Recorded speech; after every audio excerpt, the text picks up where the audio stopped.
Hello everybody, this is Management 7160, Section M50, and it is the Spring 2014 semester. My name is Kevin Harris. Uh, my team members' names are Michael Boyd, Jonathan Bailey, Joshua Murphy, Henry Chu, and Mary Thomas-Vickery. And the company we chose to follow this semester and give you guys a presentation on is Dell. So here it is, and I hope you enjoy it. Okay, so this is just a quick little rundown of how the presentation is going to go. First of all, our purpose. The purpose of our presentation is to provide a solution to some of Dell's biggest problems. In order to do that, we're going to just give you guys a brief overview of the company. I'm sure most of you are familiar with Dell and familiar with the products that they offer, but we're just going to kind of touch on the company's history and just quick facts, just to refresh your memory. Then we'll talk about the evolution of Dell's strategy. How the company has adjusted to different situations or problems it's experienced over the years, over the course of its 30 or some odd year history. Then we're going to provide a SWOT analysis, and most of you know SWOT stands for strengths, weaknesses, opportunities, and threats. It's a great place.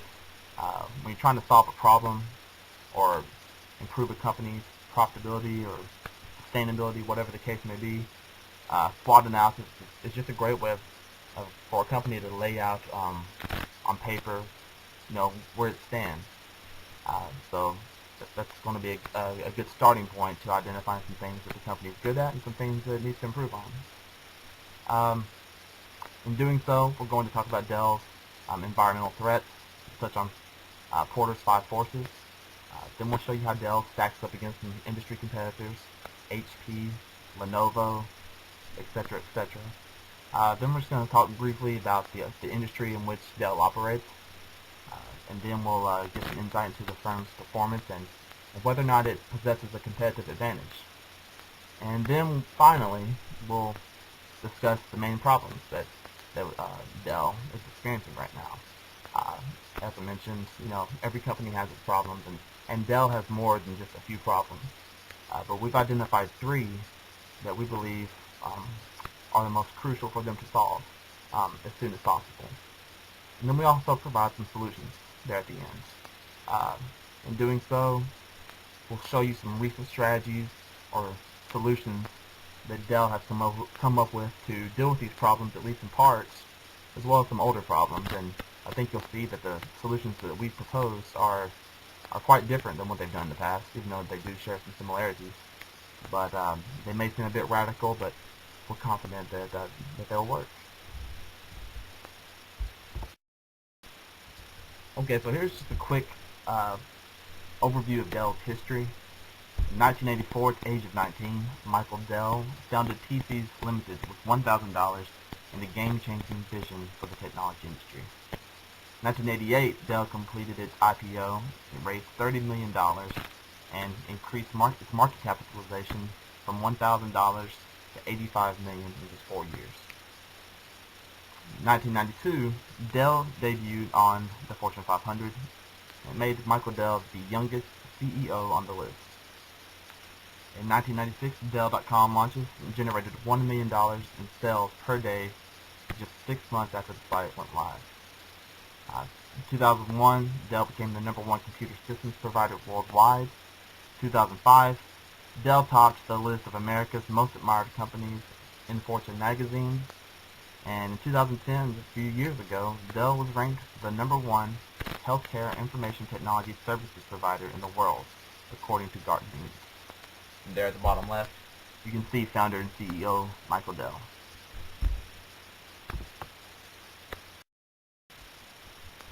Here are a few quick facts about the company.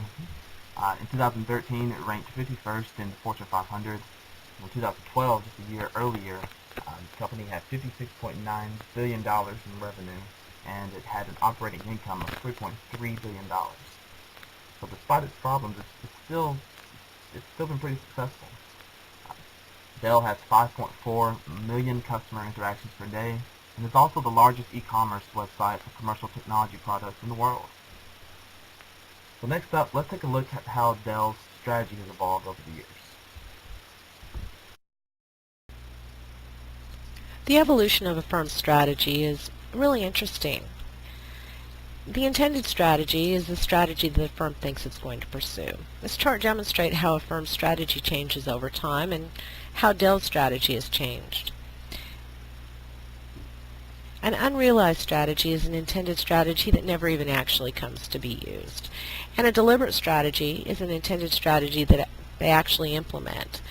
And then of course you have an emergent strategy, which allows them to make changes to it as is necessary when there's challenges or changes in the market that they need to implement another deviation to the strategy. Of course, most firms end up with a realized strategy. This is the one that they actually pursue. And as we're going to show you, Dell's strategy has changed over the years. In the following slides, we're going to show you examples of their mission statement. We are actually going to show you a couple of commercials. One is from 2003 and one from 2013.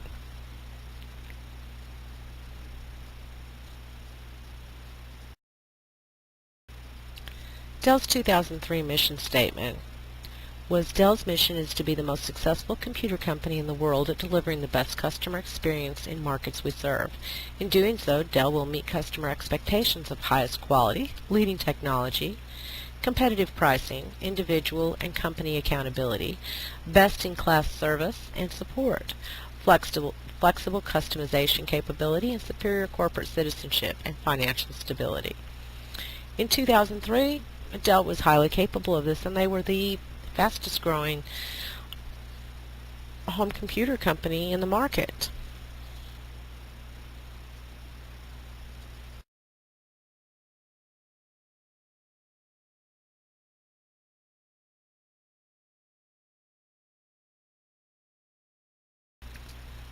More recently, Dell has amended their mission statement. As of 2013, Dell's mission statement is, our mission is to be the most successful IT systems company in the world by delivering the best customer experience in all markets we serve. In doing so, Dell will meet customer expectations of highest quality, leading technology, competitive pricing, individual and company accountability, flexible customization capability, and superior corporate citizenship. Thus you can see that there has been a significant difference. Where Dell used to be a hardware company that produced computers and customized them to the homeowner or to the person that was in college, they are now seeking a different strategy altogether. They're breaking into a different market. It actually complements the market that they were already in. So this is an exciting time for Dell because they're changing and growing.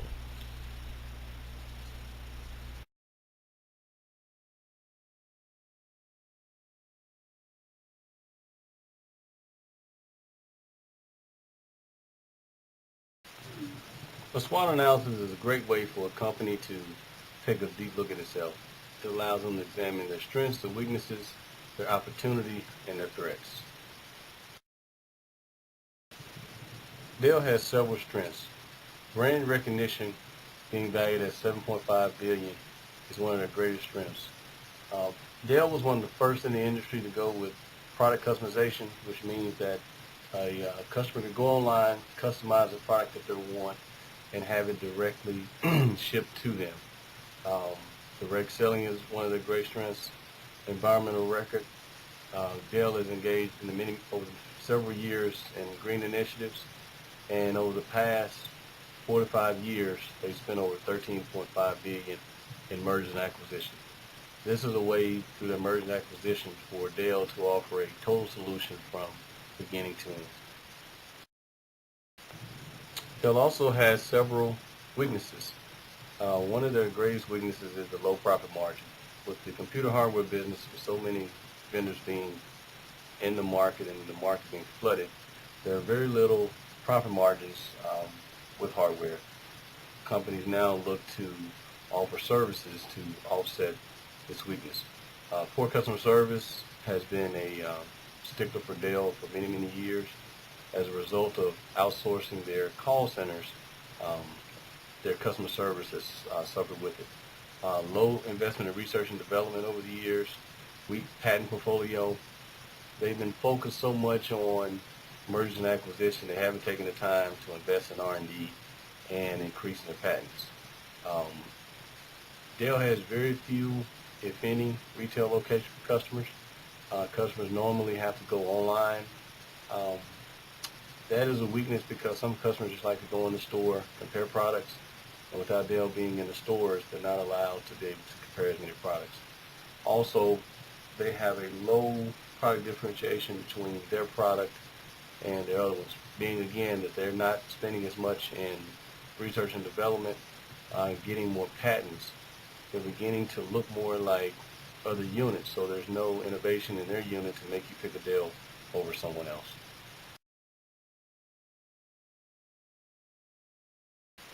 Dell has several opportunities. Through their mergers and acquisitions, they are expanding their services and enterprise solutions. That is something they need to continue to concentrate on as an opportunity. Also through the mergers and acquisitions, they're getting more and more patents. As we discovered a little bit earlier in one of the weaknesses is patents. So they are obtaining more patents through acquisitions.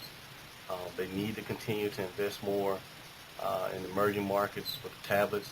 The tablet market is expected to double in the next few years. Dell is lacking in this category. They are trying to flood the market more with more tablets that they're doing now. Over the past 2 years, they've really been looking to take advantage of this opportunity of the tablet market. More and more industries such as your school systems, your universities, your hospitals are going to tablets. So again, Dell needs to tap into this market and take advantage of this opportunity.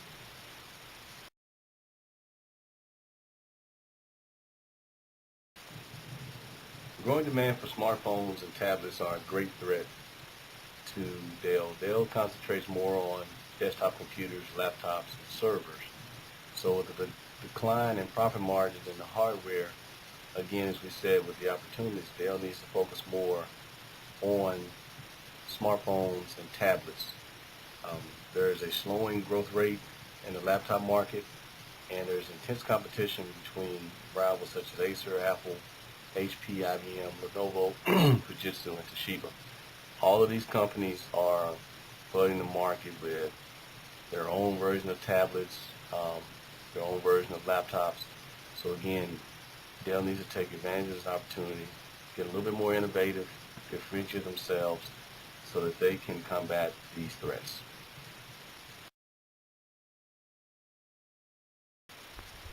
For the most part, Dell's problems stem from environmental threats. That is, it's not so much what Dell is doing that's caused problems, although they could have handled some things differently. It's things that its competitors and external forces are doing that are really posing a threat to the company's future sustainability. An environmental threat is any individual, group, or organization outside the firm that seeks to reduce the level of that firm's performance. Regardless of whether a firm is entering a new industry or simply attempting to maintain its competitive advantage, the environment in which an entity operates is a key determinant of its success.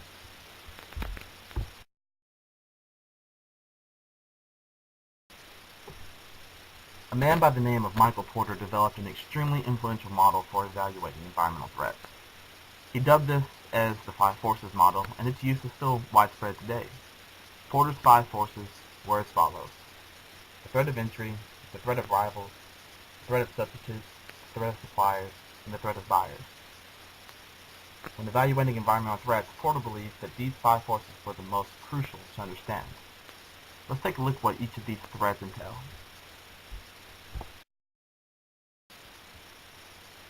The threat of entry refers to the challenges that a firm faces when new entities enter the market in which it operates. Because the computer manufacturing industry consists mostly of large companies who have already solidified their position within the market, this isn't really a huge threat for Dell. We suppose it's always possible that a smaller company with a revolutionary product could enter the market and pose a serious threat to both Dell and its competitors.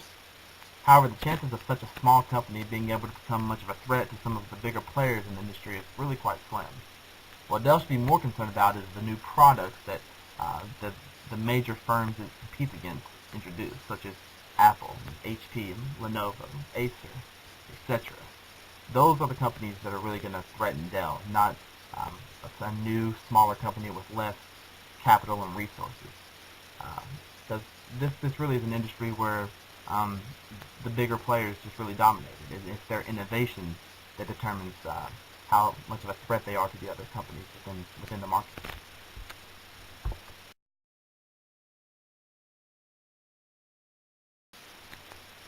So while we really don't think that Dell should be all that concerned about Porter's first force, which was the threat of injury, the company's most likely a bit more concerned about Porter's second force, and that is the threat of rivals.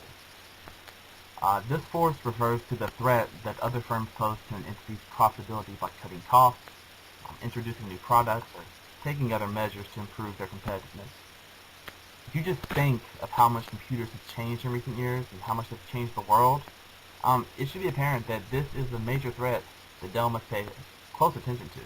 We live in an age in which technology is expanding at a faster rate than ever before. So as a result, companies have to keep up. It's pretty imperative that computer manufacturers such as Dell continue to innovate if they wish to gain or even maintain any sort of a competitive advantage over their competitors. The textbook provides a list of 5 attributes of an industry that increase the threat of rivalry. And here they are. First, if there are a large number of competing firms, and if competing firms that are the same size also have the same influence, if there is slow industry growth, if there's a lack of product differentiation, and if productive capacity is added in large increments. Rivalry tends to be high in an industry when there are a large number of firms operating within it that are around the same size. There isn't any one company that has a monopoly over the computer manufacturing industry, although I guess you could argue that Apple is the closest thing to one. But at the same time, there aren't hundreds of companies within it who are all equal in size and influence. For the most part, the industry is dominated by Dell, along with its rivals, HP, Lenovo, Acer, Apple, other companies that we've mentioned. That being said, each one of these companies possesses enough power and influence to severely damage the profitability of Dell at a moment's notice, and Dell can do the same to them. Thus, it is extremely important for Dell to carefully examine each strategic decision that it makes in an effort to reduce the risk of its rivals capitalizing on one of its cost-cutting mistakes. Not all that dissimilar from the threat of rivals, Porter's third force of environmental threats concerns actions taken by other companies. The threat of substitutes arises whenever the products or services provided by a firm's rivals meet approximately the same customer needs in the same ways as the products or services provided by the firm itself. As we've mentioned, HP, Lenovo, and Acer would probably be considered Dell's most notable competitors. Although Dell should be concerned with any innovations that these companies make, it should be even more concerned if one of its competitors begins doing, quote, what Dell does, unquote, better than Dell does it. And as we've mentioned, Dell focuses on large clients, hospitals, schools, businesses. Over the years, especially recently, Dell has built and harnessed relationships with these large companies, and that is really what's kept the company afloat in the wake of the explosion of tablets. And computers are changing before our very eyes, but Dell relies on these companies to continue buying PCs and even laptops in some cases, because there's really not a tablet product yet that's out there that is convenient for use in the workplace, at least not for most job functions.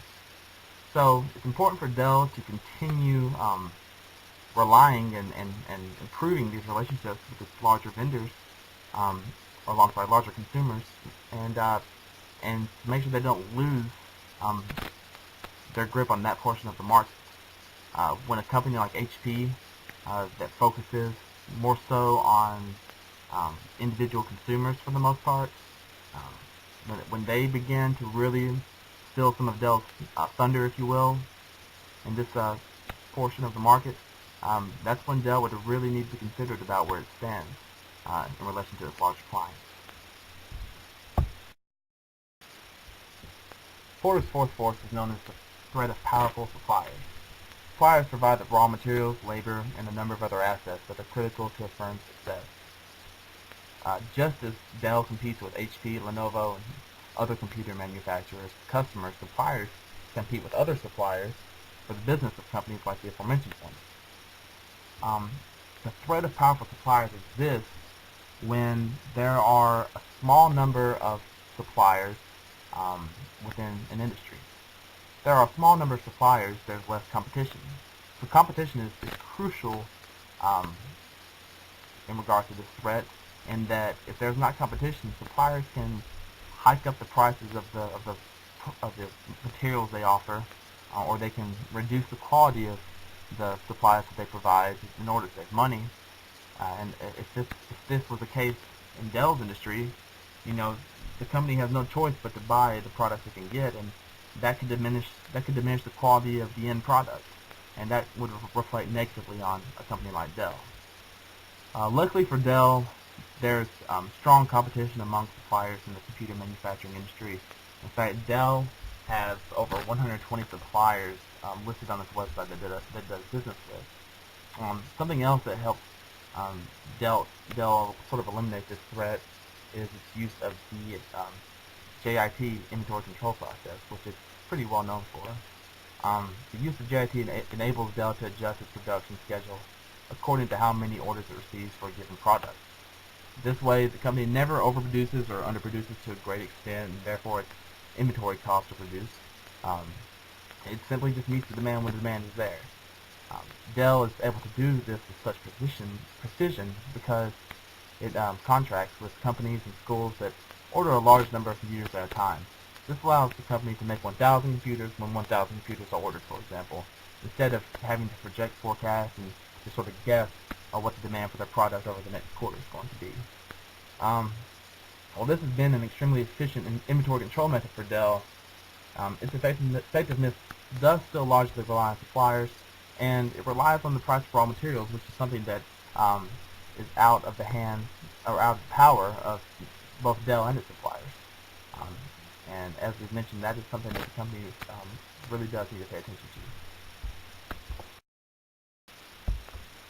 The threat of powerful buyers is the fifth and final force included in Porter's five forces. This threat is a threat that faces every company at some point or another, and Dell is really no exception. Buyers are those that purchase a firm's product or service, simply put. Essentially, there is a direct correlation between the threat of powerful buyers and how strong the demand of a product or service that a firm provides is. The textbook lists 5 key indicators of the threat of buyers within an industry. And while we didn't really see the threat of buyers as being a major threat to Dell, there are some portions of the concept that Dell should be concerned with. But anyways, the 5 key indicators of the threat of buyers are as follows. First, if the number of buyers is small, this isn't really something Dell has to worry about as long as it continues to offer products that are needed and desirable. Computers are always going to be in demand, at least for the foreseeable future.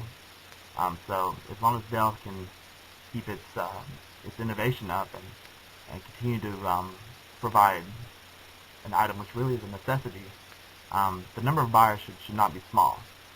Something Dell might be concerned about is the second point there. Products sold to buyers are undifferentiated in standards.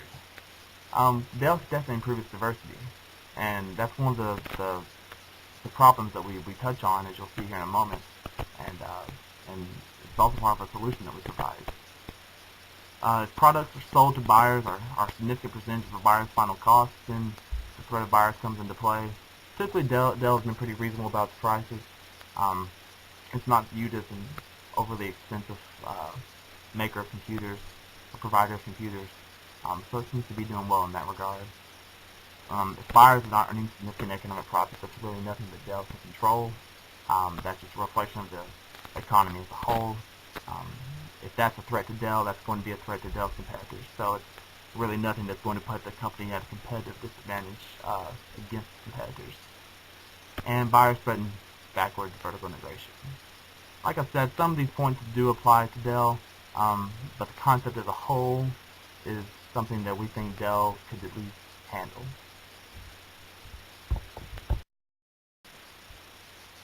So these are the three forces of Porter's 5 forces of environmental threats that we think are the most applicable to Dell. The threat of rivals, like I said, there's slow growth within the industry, there's low product differentiation, and Dell competes with firms that possess similar stature and influence. Threat substitutes is always going to be a threat there. If other firms possess the ability to meet consumer needs the same way that Dell does, Dell is going to need to take note of that and make sure that the customer base that they rely on for their sales, for the most part, isn't diminished because of this. And in an industry like computer manufacturing, where firms are always trying to innovate and gain that edge, a company like HP or Lenovo trying to come in and steal some of Dell's hospital, school, or corporate clients is not out of the question. And then the threat of buyers, as we said, we don't think the threat as a whole, as it's described, is something that applies to Dell, but there's certainly some features of it that the company should worry about and can do something about. When inquiring about Dell, you have to wonder what type of industry Dell is in. What is the industry structure? What is considered Dell's industry? So now we take a look at that, and once you take a look at all those, you come back. It always comes back to Dell being in a mature market. The PC market is not a relatively new market, so it's a mature market. It takes things such as product refinement, process innovation, and investment in service quality to compete in that market. Before we propose a solution, we must take in account the fact that Dell shows all the characteristics of being in a mature industry. The PC industry is not a new industry. It requires steady but continuous, keep that in mind, steady but continuous improvements in order to remain competitive. And that's what we have to take into account before we propose a solution for what's going on with Dell.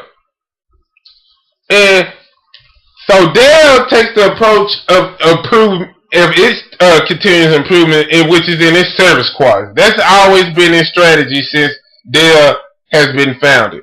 It has taken an approach of service quality, and their approach is in the area of direct sales to the customer.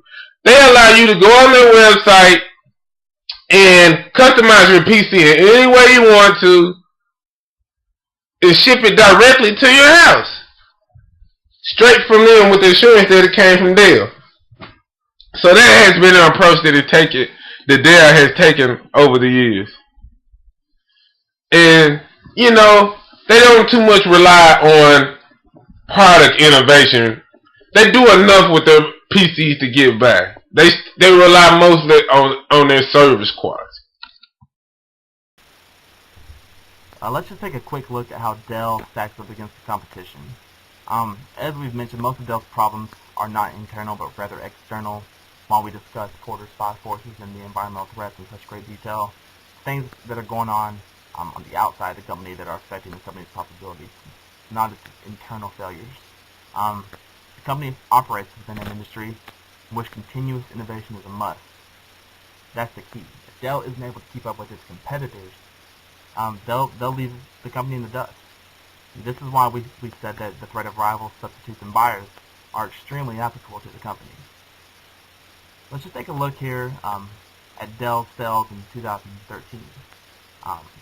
We have Dell's sales in units sold in the millions. Once the company was first, and it wasn't even close.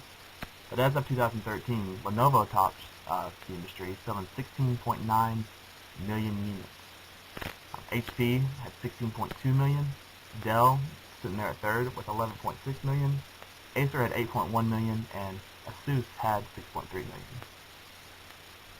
Just for comparative purposes, Apple had a net income over $41 billion in 2013. Dell had $2.3 billion.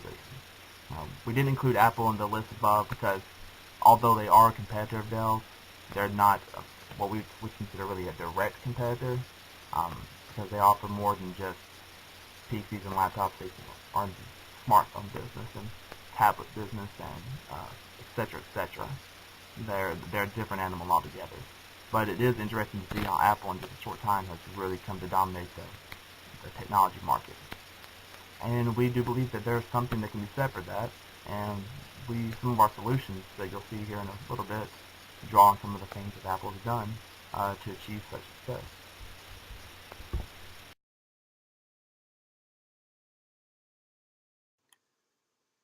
The ultimate objective of every company is to create a sustained competitive advantage in their respective market. So what is a competitive advantage? Competitive advantage is created when a firm creates more economic value than competitors. Economic value is the difference between the perceived benefits gained by a customer by purchasing a firm's product or service and the economic cost of the same product or service. When examining Dell, do they possess a true competitive advantage in their market?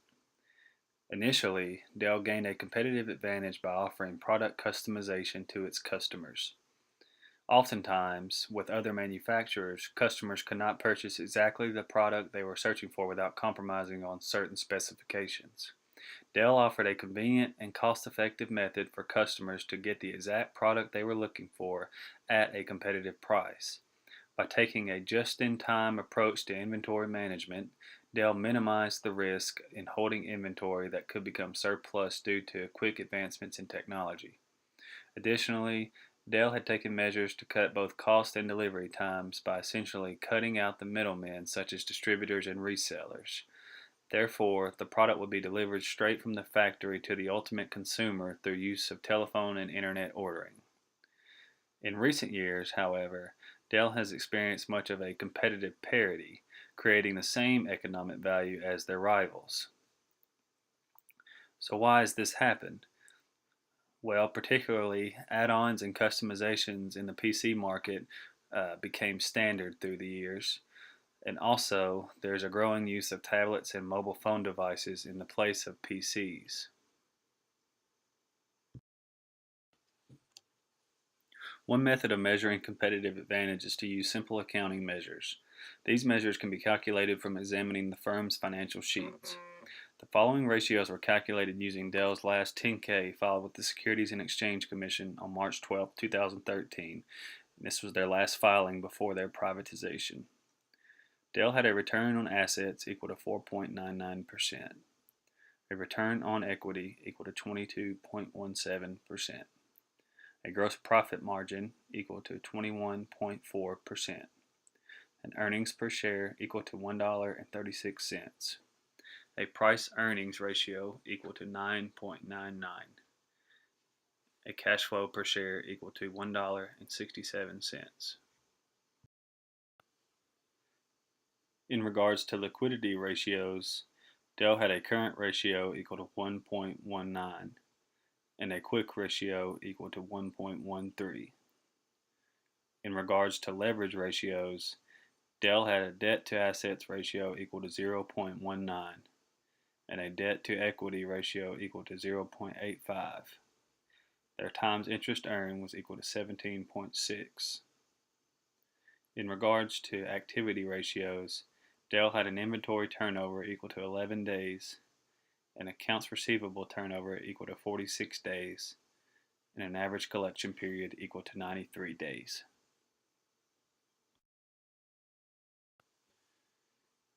The Altman Z-score is a statistical technique used for estimating the probability that a firm will declare bankruptcy. A Z-score less than 1.8 indicates a firm will fail within 5 years. A Z-score between 1.8 and 3 indicates that a firm will probably not fail within 5 years. And a Z-score greater than 3 indicates that a firm will not fail within 5 years. At the time of Dell's filing with the SEC, Dell's Altman Z-score was calculated to be 1.3. According to Altman, this indicates Dell would fail within 5 years. Dell most certainly has many intangible resources and capabilities with customers.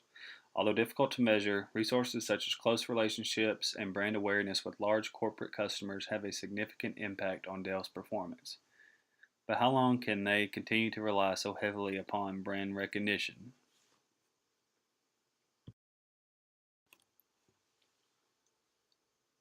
Any strategy that is pursued under the conditions of high uncertainty is considered flexibility, or the ability to change direction quickly and at a low cost given anticipated changes in the competitive situation within which a firm is operating. Until recently, Dell was operated as a publicly traded company on the stock exchange for nearly 25 years. On October 29, 2013, CEO Michael Dell announced that a deal had been finalized to take the firm private. As a public firm, Dell had shareholders that generally preferred less uncertainty or risk, causing Dell to have a lack of flexibility with their business strategy. Privatization removes these shareholder preferences from the equation, allowing Dell to be more flexible with their business strategies. Through the years, Dell has failed to adapt strategy by increasing flexibility to please both corporate PC users and personal at-home PC users. In a technology sector that is forever evolving in the blink of an eye, Dell has struggled to keep up by failing to adapt their strategy according to the emerging market demands. The PC market is continuously shrinking, and if not for the likelihood that corporate America's demand for PCs will continue to be high into the future, one could argue that PCs could become extinct. Consumers have adapted from preferring personal computers and laptops to smartphones and tablets. This has left Dell struggling to attempt to regain a competitive advantage in the technology industry. It is questionable if Dell has retained enough flexibility to reposition the firm and its products in new ways as the technology industry evolves. By electing to take the firm private and not having to answer to worrisome shareholders, CEO Michael Dell is hoping an adaptation in the firm's strategy will make Dell competitive once again. Dell received a $2 billion loan from Microsoft to fund the privatization. Microsoft helps Dell with the tablet and smartphone software. In return, Dell could help Microsoft with hardware, data servers, and enterprise solutions. Dell has too much debt given the uncertainty of their revenue stream and the declining PC market. Also, a large debt load reduces available cash and cripples the possibility for further sizable acquisitions. There is limited real option value for Dell in the smartphone and tablet markets due to low market and technical uncertainty. Any actions taken by Dell at this point may not result in a competitive advantage, but more so a competitive parity. Dell has changed its strategy before in an attempt to solve its problems. We believe it's time for the company to do that once again. These are the problems that we believe to be the most pressing. Number 1. Steady rise in raw material used to produce computer hardware. Number 2. Lack of innovation and decline in PC laptop sales. Number 3. Poor customer service. What strategy can Dell implement in order to resolve these issues? These are the recent strategy that Dell has already implemented. Merger and acquisition. Dell has bought 25 companies since 2007. Privatization. This will be a chance for the company to handle its problem away from the public views. Continue to be the leading producer of PC and laptops. Is this really a good idea? These are a few strategies that Dell has already implemented in an effort to solve some of the problems. But what else can be done? Our team has come together and evaluated Dell's situation. We have come to suggest the 2 general categories of possible solutions. Number 1, emphasize the growth of the tablet market. We suggest for Dell to increase R&D spending in an effort to expand and innovate within the tablet market. We also suggest for Dell to examine the possibility of a merger or acquisition with a company that is already producing tablet products. If such acquisition is not successful, we suggest for Dell to examine the potential of a strategic alliance with a company that is already producing tablet products. Finally, we suggest for Dell to develop a tablet-like product that is customized for the convenience for the larger clients, such as hospitals, schools, and corporations. The second general categories of a suggestion has to do with the enhancements of customer service experience. We suggest for Dell to bring customer service job back to America. We also suggest for Dell to create a team similar to the Geek Squad of the Best Buy, which is focused on customer service experience. It is clear that Dell has already acquired many other companies, and they can continue to do so, but their acquisition should reflect a larger strategy.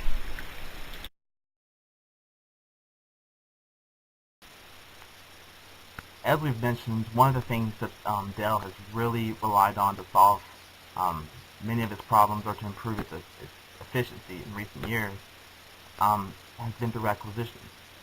As we said, the company has acquired over 25 smaller companies since 2007, which is a pretty high volume of companies. For example, in the enterprise sector, Weiss Technology in 2012, Weiss specializes in desktop visualization. The software sec, you got Aperture in 2011. They specialize in data and application protection. The consumer sector, Zing Systems in 2007. They specialize in streaming audio and technology. In the services sector, you got Allen Microsoft Services in 2009. They specialize in simplifying IT infrastructure. So, like we said, Dell actively acquires companies in order to deepen its capabilities as well as bolster and accelerate its growth strategy. But how effective has this strategy really been? Should they continue? Here's a look at Dell's revenues versus its profits over the last few quarters.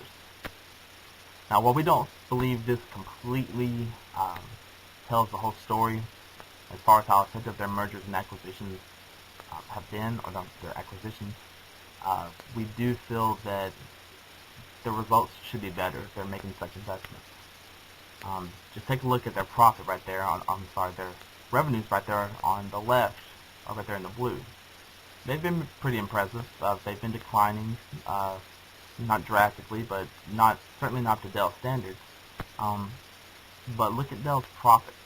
It's just a fraction of their revenues, and that tells you that the company has a lot of debt, has a lot of liabilities, and its investments, which attribute to a lot of that debt, aren't really having the sort of return that they had hoped they would have. So, if acquiring companies isn't working out so well, what about merging with another company? We think that's something that Dell might consider. It's something that could really benefit itself and the company it merged with. There are plenty of companies Dell could merge with, potentially. We're not suggesting that this is the company that they should, without a doubt, merge with, and there shouldn't be any others. But this is one that we found interesting, and it's also another company that we think most of you have heard of. Instead of just acquiring companies, though, smaller companies, to help Dell improve in a certain area of its business platform, we think that the possibility of a merger shouldn't be completely out of the question. And the company we have identified, as you can see, is ASUSTeK. And you may or may not have heard of ASUSTeK. It's a rather large company. But let's take a look at a little bit more about the company and some reasons that we feel that ASUSTeK merging with Dell could be a beneficial strategy for both companies. So ASUSTeK is a global company like Dell. However, it's based in Taiwan. And this would help Dell expand its international brands into Asia. And it would help ASUSTeK expand its brand into America. Like I said, there's probably a few of you out there, maybe even several of you out there, who may have never even heard of ASUSTeK. This company is extremely profitable. very well known in that region of the world. But only the biggest companies stand worldwide and are a household name throughout the world. Neither Dell or Asustek quite possesses that stature, but they're still, successful and profitable companies nevertheless. So doing so would help enhance the brand of each. Some of Asustek's products include desktops, laptops, netbooks, LED/LCD panels, mobile phones, networking equipment, monitors, tablet PCs, and others. One thing we found really intriguing about Asustek when we looked at the company is, although they're pretty similar to Dell and how their business is run, they're already pretty heavily invested into the tablet market. So it only stands to reason that a merger with such a company would help Dell ease its transition into placing more of an emphasis on tablet growth and tablet production. This is because if the two companies were to merge, it would reduce some of the costs that Dell would otherwise incur to boost its tablet production, because it could use some of Asustek's resources. And something else about Asustek is it's the fifth largest PC vendor in the world as of 2012. And that year, Dell ranked third, and that was on a slide that we showed earlier. The merging of these two firms could potentially change the balance of power within the industry, and would even be something that Apple, if you'll remember, the company that dwarfed everyone in terms of revenues in that year. The merger of two such companies, and Asustek and Dell, could really be something that alters the balance of power within the industry. And like I said, it would be extremely beneficial for Dell, in our opinion, and it would be beneficial for Asustek as well.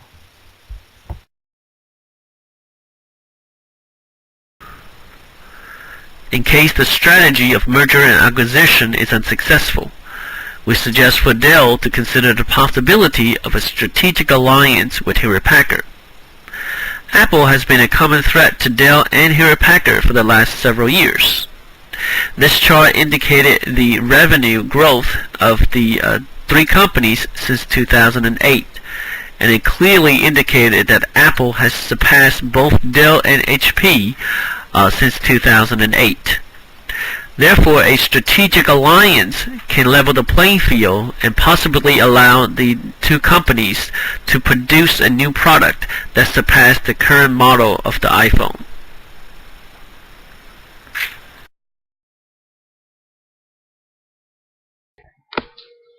Now let's take a look at solution number 3, which is innovation. Dell needs to innovate.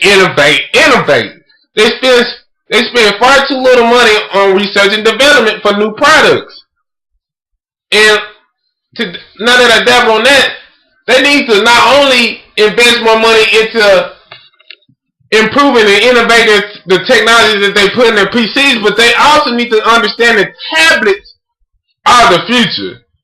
And to hold on to the bigger clients, which are such things, companies in industries such as hospitals and schools and corporations are the ones that buy the PCs, and it needs to develop a tablet for convenient use in those areas, because there are highly mobile industries, and they understand that companies such as, i.e., Apple, have made it where they have not only they offer PCs, but offer such things as a tablet for you to operate mobily when you're moving around in those industries. So Dell needs to take that approach before they get left behind.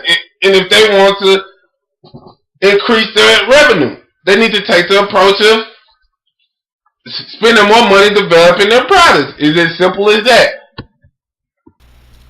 One of the things we've discussed as being a problem for Apple, Dell's main competitor, was the rising cost of raw materials. Most of the same raw materials used to make PCs and laptops are used to make tablets. The difference is that tablets are in much higher demand right now.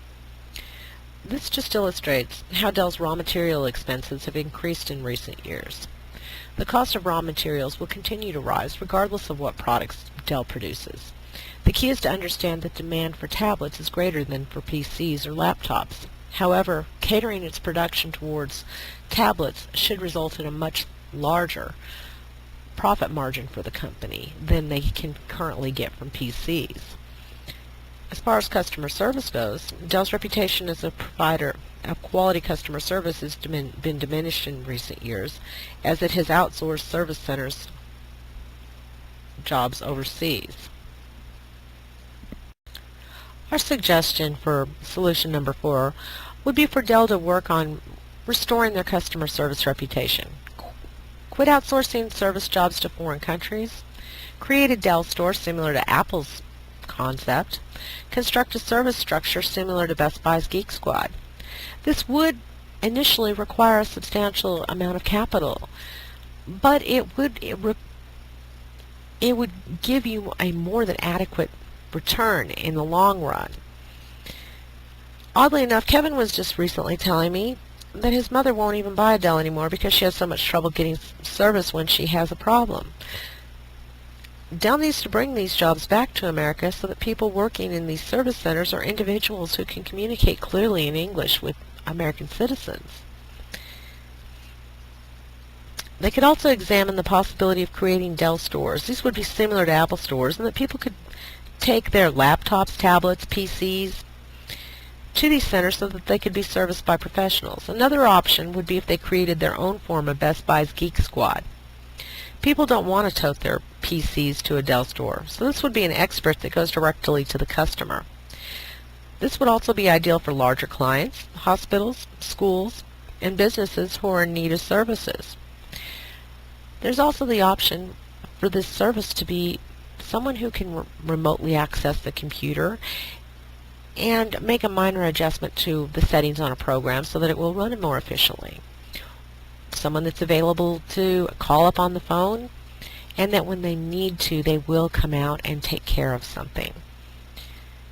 Many companies are trying to save money on their IT now by outsourcing it. Dell being able to fill this niche would be an advantage, a competitive advantage, because if they're providing the equipment, they can provide the service, and everybody's holding hands. There's only one place to go when you need a new part.